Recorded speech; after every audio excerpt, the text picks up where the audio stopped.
Olá, pessoal, tudo bem? Vamos, então, dar continuidade na discussão que vimos fazendo sobre educação tecnológica e projetos, né? Nós vamos entrar agora na segunda parte, vamos discutir, então, o que são os projetos, né? Como que ele pode ser configurado no interior de uma instituição de educação, seja ela educação infantil ou ensino fundamental, ok? Então, para que possamos compreender os fundamentos da proposta de trabalho de ensino com projetos, é preciso que eu faça uma análise crítica da origem da divisão do currículo em disciplinas escolares, ou seja, essa ideia de divisão de currículo, ele faz parte de uma discussão muito ampla, né, da teoria do racionalismo, né, e até próprio e até mesmo do modelo da divisão da ciência em campos disciplinares específicos, ou seja, na escola, de um modo geral, nas instituições de educação, o conhecimento ele é fragmentado. Ora eu estudo geografia, ora eu estudo ciência, ora eu estudo matemática, né? E a proposta de projeto, ela vem discutir um pouco uma perspectiva interdisciplinar. Ou seja, como que eu posso trabalhar com matemática, por exemplo, matemática, e dentro da matemática eu posso envolver geografia, eu posso envolver literatura, português, enfim, como que eu posso criar essa interdisciplinariedade, ok? Então, e o que são, então, esses projetos, né? Como que a gente pode parar e analisar essa questão do projeto? Deixa eu voltar aqui. Se considerarmos os pressupostos do método científico dentro do cotidiano escolar, verificaremos que as instituições escolares dividem o tempo e o espaço escolar em dois momentos distintos. Ou seja, nas escolas, as escolas elas se configuram em escola de ensino fundamental, vamos dizer, né? Vamos organizar e sistematizar nosso pensamento. A escola ela funciona por tempos, fragmentado. Dentro desse tempo, ela trabalha com as disciplinas. Aqui na pedagogia também não é diferente, né? Nós temos de 7 horas até 8h30, 8h40, uma determinada disciplina. Depois temos o intervalo, né? E depois nós temos a outra disciplina. E aqui o professor Araújo, vou trazer uma citação dele, ele vem falar que um tempo é dedicado à mente, à aprendizagem de conteúdo, e ao mesmo tempo que exige o controle do corpo, ou seja, as crianças precisam permanecer quietas e caladas, né? E aqui também, quando é um espaço, quando nós estamos no espaço presencial, vocês também precisam permanecer quietos e calados, né? Ouvindo a professora. Né? A maioria das vezes não é bem assim, né? Eu acredito numa aula que ela tenha que ser dinâmica, né? Que não é só o professor falando, mas é o professor mediando esse conhecimento, problematizando, debatendo, enfim. Mas no ensino fundamental e na maioria das escolas acontece dessa forma. As crianças permanecem de forma quietas, enfileiradas, ouvindo o professor, né? E eu tenho o tempo que é dedicado ao corpo, o qual acontece fora da sala de aula, nas aulas de educação física e no recreio. Ou seja, a impressão que se dá é de que no recreio e na educação física a gente não tem uma aprendizagem, né? E, na verdade, aprende-se muito na hora do recreio. Nós precisamos só focar o que as crianças fazem na hora do recreio, né? E de que forma que o conhecimento que ela aprende, o conhecimento que ela tem dentro da sala de aula, ela consegue ampliar e levar para a hora do recreio, ok? O controle do corpo, então, torna-se visível na divisão das carteiras enfileiradas e a exigência do silêncio, foi o que eu falei agora há pouco. Os conteúdos disciplinares são apresentados de maneira fragmentada, ou seja, agora nós temos aula de português. Os professores vão trabalhar com os conteúdos de português. Depois eu tenho aula de matemática. O professor ele não consegue pensar numa perspectiva que eu posso trabalhar com a língua portuguesa e ao mesmo tempo trabalhar com matemática. Desculpa, pessoal. mas está difícil porque estão mexendo na rua e eles ficam conversando e as cachorros ficam quietas. Mas eu peço desculpa. E vamos continuar.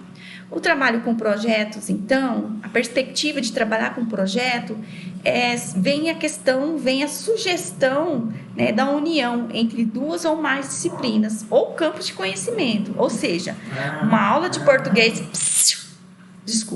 Uma aula de português eu consigo fazer um link com aula de matemática, com geografia, a mesma coisa com história, enfim.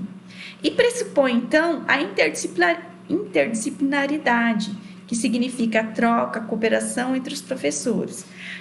Aqui, no ensino fundamental, séries finais, por exemplo, nós temos o professor de geografia, o professor de história, então precisa ter essa troca com esses profissionais, que é bacana, só que é muito mais difícil, porque às vezes o professor ele está cumprindo hora de atividade, tem que trabalhar em outras escolas, enfim.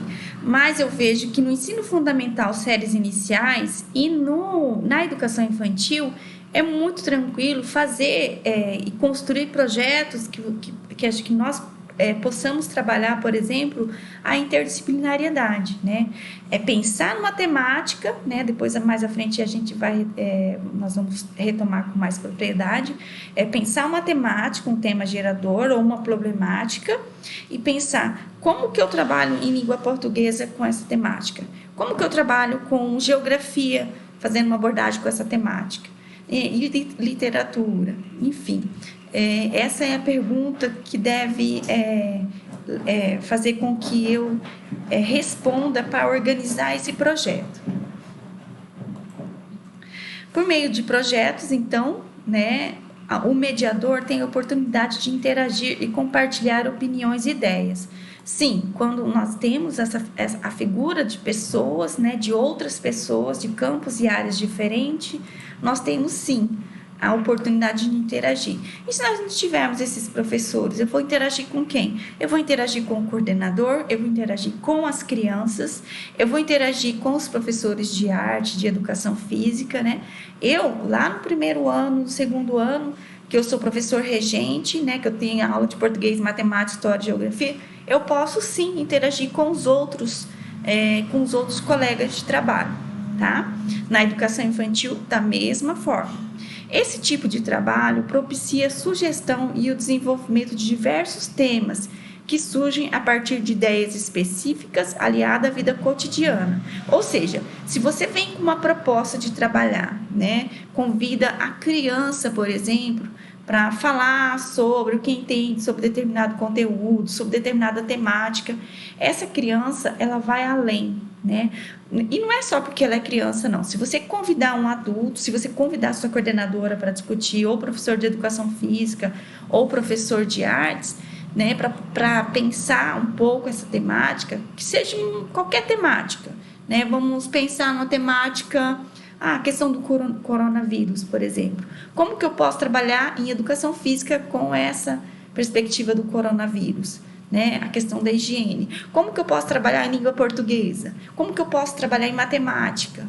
Né, eu posso trazer os gráficos, a quantidade de pessoas infectadas, enfim. Só assim, trazendo, que é o que está no momento agora e que me veio à cabeça. Então, são situações da vida cotidiana, é o que nós estamos vivendo agora, ok? Então, pode ser qualquer uma outra temática. As necessidades, aos interesses, né? É um interesse, né? Uma necessidade, e aos desejos da comunidade escolar, ou seja, de professores e estudantes. Essa parte aqui eu gostaria que vocês grifassem na apostila de vocês, no texto de vocês, porque é uma perspectiva de informação, né? Informação muito importante, né? Pensar a temática de um projeto, né? Que ela deve surgir a partir dessas ideias, que elas são específicas da vida cotidiana, né? Da vida do dia a dia, das nossas necessidades, dos nossos interesses, ok? Seguindo aqui, para não ficar um slide muito grande, né? Uma videoaula muito grande. Então, também, pensar em projeto é pensar numa nova cultura educacional, né? Quando eu penso em desenvolver projetos em sala de aula, né? Nessa perspectiva de ouvir o outro, ouvir a criança, pensar no cotidiano, Esse tipo de aula ele já traz implícito a necessidade de criar uma nova cultura educacional, né? E isso implica mudanças substanciais na escola, que vão ao encontro das demandas da sociedade pela formação do cidadão, com capacidade de criticar a si mesmo e a sociedade em que vive. Porque quando eu trago, vamos voltar lá na questão do coronavírus, né? Quando eu trago essas discussões para o interior da sala, né, que eu trouxe a partir do meu cotidiano, das minhas vivências, eu posso, naquele momento, problematizar, né, e fomentar uma análise crítica, né, fazer com que as crianças também reflitam criticamente sobre isso. E o porquê que a questão do coronavírus surgiu na população, de que forma que as nossas autoridades, né, governamentais poderiam ter evitado, né? Nós precisamos ter um olhar crítico sobre o coronavírus, que eu citei como exemplo, mas sobre qualquer aspecto do nosso dia a dia, né? O trabalho em equipe também é uma perspectiva de mudança, de mudar, né, numa cultura organizacional diferente na escola, né? Porque hoje em dia as escolas são muito fechadas, as salas de aula com seus professores, enfim, né? Tomar decisões, buscar e selecionar informação. Essa informação aqui eu preciso ver, conhecer a fonte. Será que essa informação ela está correta, né? Comunicar-se com desenvoltura, ser criativo, formular e resolver problemas. Ou seja, essas perspectivas ou essas características, elas fazem parte dessa nova forma de olhar para a cultura educacional. Ok? Então, qual que é o papel da escola? O papel da escola é desenvolver a autonomia, né? Autonomia nesse processo tanto dos professores quanto dos alunos, né? No processo de ensino e aprendizagem. E pensar nessa autonomia é também ter a premissa da colaboração, o aspecto colaborativo, né? Não é só eu que sei. Eu medio esse conhecimento, mas eu busco em fontes seguras, eu busco na minha comunidade escolar, com as crianças, com os professores, né? E a partir do momento que eu permito ou que eu desenvolvo um projeto que tem essa perspectiva de colaboração, eu também desenvolvo o respeito mútuo, a liberdade responsável e troca recíprocas entre si e com as outras pessoas. A questão da organização também era muito importante, né? E a organização não só das pessoas, mas da própria instituição, que ela vai atuar tanto dentro quanto fora do âmbito da escola e do sistema educacional. Pensar numa perspectiva de projeto, né, colaborativo, que eu vise a autonomia de professores e estudantes, é pensar num sistema educacional muito distinto do que vem acontecendo. E nós precisamos ter esse olhar para a educação infantil, para séries iniciais, porque o processo de ensino-aprendizagem, do jeito que está, ela é uma perspectiva já falida, né? Quanto que nós não ouvimos, né, no dia a dia das escolas, no momento que vocês farão os estágios, ouvirem de professores falando que as crianças não querem mais nada com nada. Porque será que o problema está na criança, não querer nada com nada? Ou será que a nossa proposta de ensino, ela não está indo ao encontro do desejo da criança, da necessidade da criança? Considerando que essa criança é uma criança de uma geração muito distinta, por exemplo, da que eu fui criada, da que vocês estão sendo criadas, né? Então, isso é uma reflexão para que nós possamos parar e analisar de que forma que eu vou atuar com as crianças, né? De que forma que eu vou olhar para essa questão geracional, né? Isso é um olhar, é um posicionamento crítico que eu, professor, tenho que desenvolver, tenho que construir. Então, como é trabalhar com esses projetos?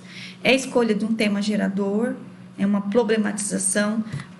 O coronavírus é um tema gerador? É um tema gerador muito importante. Nós precisamos estar trabalhando com ele. Agora, eu citei ele, até porque nós não estamos no dia a dia nas escolas, né? Mas eu poderia elencar um outro, a dengue, né? A dengue, ela está aí, está matando, mas e o porquê que a dengue ainda mata, né? Vamos parar para refletir sobre isso, né? levando para dentro da sala de aula. Então, uma vez que você escolhe esse tema, o educador pode e deve elaborar esquemas a fim de estimular inquietações nos estudantes, para que estes mergulhem a fundo nos problemas, buscando soluções para vencer etapas e construir algo novo. Ah, tá, olha só, eu sugeri a questão da dengue, né? Por quê? Porque um alto índice de crianças sendo infectadas, né? Esse é um problema, né? E aí você vai sistematizar, elaborar esquema, né? E não trazer respostas prontas, mas fazer com que as crianças, né? Elas possam dar essas respostas, ok? Dessa forma, há a possibilidade de que o professor pesquise com os estudantes em busca de seleção de fontes de informações seguras, que os ajudem a filtrar e condensar os aspectos mais relevantes para a realização do tema escolhido. Ou seja, o filtro ele é muito importante, né? Nós precisamos ter consciência daquilo e das informações que nós apresentamos às crianças ou mediamos com as crianças. E ali, no momento, no dia a dia mesmo, em sala de aula, você pode estar perguntando: como é que eu posso filtrar? Essa informação ela é verdadeira? Por que ela é verdadeira? Né? De que forma que poderia ser uma informação falsa? Ok, pessoal? Então, dessa forma, então, existe uma junção de diferentes visões de informações as mais diversificadas possíveis. Ou seja, quando eu ouço o outro, quando eu ouço a criança, eu vou juntar informações de diferentes visões, né? E nesse sentido, então, não há motivo para a gente se prender ao livro didático, a conteúdos prontos e acabados, mas a gente pode utilizar o livro didático como um recurso, mas não o único recurso. Nós precisamos ampliar. Essa questão do livro didático ela é muito séria. Nós temos alguns casos, eu falo nós, porque eu sou coordenadora pedagógica, na escola, ou eu tenho um professor que vai de cabo a rabo no livro, do começo ao fim, de forma linear, ou eu tenho aquele professor que não usa o livro didático. Então, nós temos que buscar um consenso, né?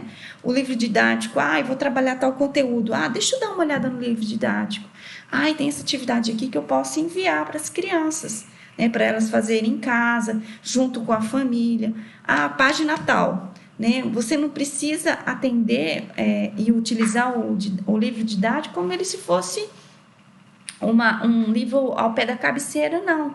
Eu posso identificar aquilo que é mais importante ou aquilo que é importante para ser trabalhado.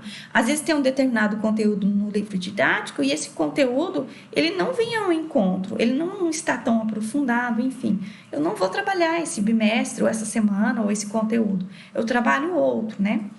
Então, a ação de pesquisar, de buscar fontes diversas, usando as TDICs, propõe um exercício da autonomia e da cooperação, mais uma vez configurando a construção do conhecimento a partir de uma rede de significado para todos.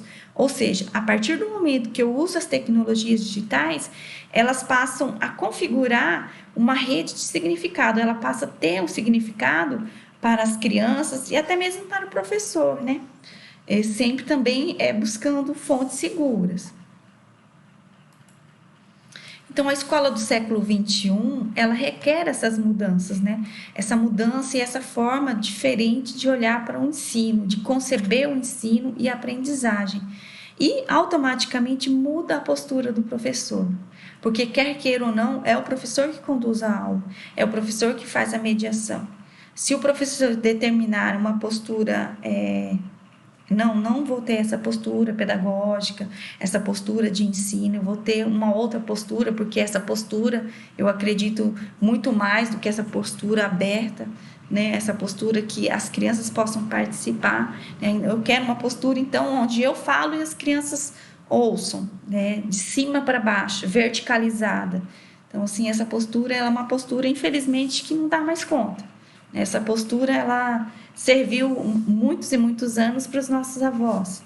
Para a minha época, a gente já tinha muita resistência para um tipo de postura dessa, né? Um processo de que só o professor é o detentor do conhecimento, né? E eu digo o professor, não só o professor da educação básica, não, o professor do ensino superior também. Eu sempre digo que nós temos conhecimentos distintos. Eu conheço coisas diferentes de vocês, mas vocês conhecem muitas coisas importantes que agregam ao conhecimento, né? A escola do século XXI, então, ela solicita mudanças, pois ela recebe diariamente pessoas diferentes, de origem diversas, com história de vidas distintas, díspares, e o acesso à informação cada vez mais ampliado, ou seja, cada vez mais vamos ter acesso à informação, cada vez mais. A tecnologia, né, digital, ela veio para ficar e para ampliar, né? E a cada dia que passa, com o movimento da globalização, eu tenho pessoas muito mais distintas na minha sala de aula, né? Se a escola deve favorecer o desenvolvimento cognitivo, afetivo, cultural e social dos estudantes, e além disso, usar as TDICs, né, os computadores, a internet, vídeo, televisão, há que se pensar no que fazer diante desse novo cenário. Ou seja, eu não tenho respostas prontas, receitas prontas. Nós temos que estar pensando constantemente sobre esse cenário, porque é um cenário muito fluido. Hoje existe uma perspectiva de conhecimento, de aprendizagem, de ensino. Amanhã nós vamos ter outras e assim segue, né? Então, qual é o objetivo do trabalho com projetos? É desenvolver o ser humano em sua totalidade, ou seja, desenvolver o ser humano, não só a língua portuguesa, não só matemática, mas ele na integralidade, considerando seu ritmo, seu tempo, sua mente, seu corpo, sem fragmentação. Ou seja, eu tenho que ter esse olhar humano também.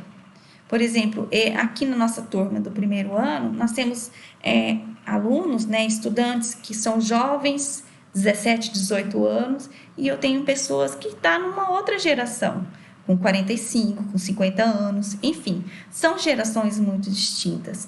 E eu, professora, né, eu tenho que considerar o ritmo de cada um.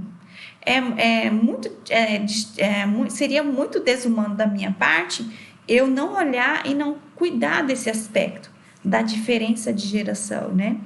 Então, trabalhar com projetos, ele perpassa por essa disciplinarização do ensino, dessa forma de olhar, né? De considerar mente e corpo sem fragmentação, né? Sem divisão. Com isso, a aprendizagem torna-se mais fluente, uma vez que não é necessário sair de um campo do saber para entrar em outro sem conectá-los, ou seja, eu vou se conectar o tempo todo.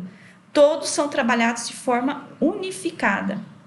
Ou seja, lá na educação infantil, por que agora eu vou trabalhar uma leitura e agora eu vou trabalhar um registro? Ou por que agora eu vou trabalhar uma brincadeira, porque é o momento da hora da brincadeira, né? De que forma que eu posso trabalhar? Eu vou registrar a brincadeira. Hoje nós vamos brincar de corre-cutia com as crianças lá vamos pegar a turma do jardim. Vamos lá, brincar de corre-cutia. Corre-cutia de noite e de dia, debaixo da saia da sua tia. Por que eu não posso registrar num papelógrafo essa música? Eu já estou trabalhando conhecimento de língua portuguesa, estou ou não? Quando eu mostro para a criança, pessoal, corre-cutia. Como é que escreve corre-cutia? Olha aqui. Olha, essa letra C aqui de corre-cutia é igual a letra C do nome do Carlos. Correto, pessoal?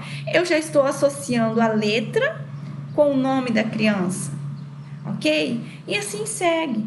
Eu estou pensando numa brincadeira e eu estou criando um diálogo com ela, por exemplo, com língua portuguesa, né? Corre-cutia de noite, a galinha do vizinho. Vamos pegar a galinha do vizinho, né? Conta 1, conta 2, né? Você está trabalhando matemática. Ou seja, eu não preciso parar de trabalhar com um determinado conhecimento, uma área do saber, e agora parou, acabou. Não, a gente pode dar continuidade, né? Pensar como o meu pensamento, ele sempre tem, quando eu penso numa perspectiva interdisciplinar, o meu pensamento tem que estar sempre conectado. Eu vou levar as crianças para o parque, eu vou observar as crianças, correto? Tá.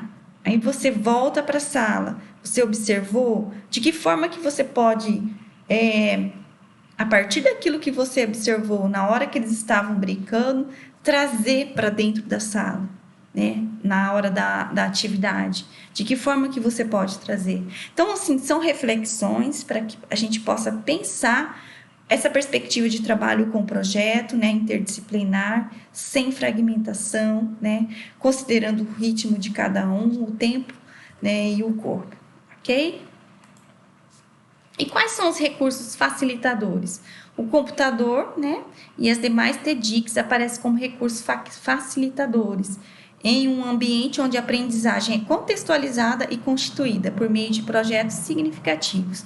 Ou seja, esse projeto ele precisa ser importante, ele precisa ter um significado para as crianças. Nesse processo, podem trazer uma grande contribuição para a aprendizagem, oferecendo possibilidades de interação e expressão mais práticas. Ou seja, por que isso? Porque se ele é significativo, se ele é importante, se eu observo que as crianças estão se apropriando, há uma possibilidade maior de interação, delas me darem um feedback, né? E eu conseguir ampliar essa forma de olhar para o processo de ensino-aprendizagem. Então, as TEDx como importante recurso. O trabalho com projetos, então, ganha forma utilizando as TEDx, uma vez que este potencializa as habilidades, ou seja, torna-se um importante recurso. Mas é fundamental a consciência de que a atividade com a tecnologia fica sem sentido quando não existe reflexão sobre o que está se fazendo, ou um afastamento para se refletir e poder voltar com um novo patamar de compreensão da atividade e projeto que está se desenvolvendo. Ou seja, eu proponho uma determinada atividade, eu estou desenvolvendo aquela atividade, aquele projeto, e eu tenho que estar refletindo, né? E essa reflexão ela pode ter um significado muito maior se eu conseguir fazer um registro, né? Se eu registrar, por exemplo, o que está acontecendo no dia a dia, quais são os retornos, quais são os feedbacks, de que forma que as crianças estão se apropriando desse conhecimento, né? Ou seja, existe uma reflexão sobre o que eu estou fazendo, né? E não é sobre o que eu estou fazendo, é como que chega a proposta que eu tenho para as crianças, ok? Então, eu encerro aqui para não me estender muito, né? E eu convido vocês para participar, então, do Fórum de Aprofundamento do Tema. Esse fórum ele vai estar aberto a partir do dia 1º de abril a dia 6 de abril, para aqueles que não participarem do chat. Mas eu quero que todos participem do fórum, né, que escrevam lá um fragmento, para que a gente possa garantir, né, a nossa participação mesmo. Não é só porque tenho que gerar presença, não. Porque é importante eu ir na plataforma, registrar, eu me apropriar dessa plataforma, né? É uma plataforma de ferramenta, é uma ferramenta tecnológica, né? Que com certeza, quando vocês forem atuar nas salas de aula, né, do ensino fundamental, vocês terão acesso, poderão participar dos momentos de formação, né, que as redes municipais vão oferecer. Vocês poderão até mesmo criar um espaço para que as crianças possam acessar. A nossa tecnologia digital, ela está fluindo cada vez mais rápido. Então, a gente tem que ter essa visibilidade, né, e pensar que tudo isso pode estar acontecendo. Ok, pessoal? Obrigada. Não quis me estender muito para o vídeo não ficar muito pesado, né? Eu espero que vocês tenham compreendido esses fragmentos. Caso vocês tenham dúvidas sobre algum fragmento do texto, vocês entrem em contato, por gentileza, no espaço de interação, certo? Obrigada, pessoal, e até mais.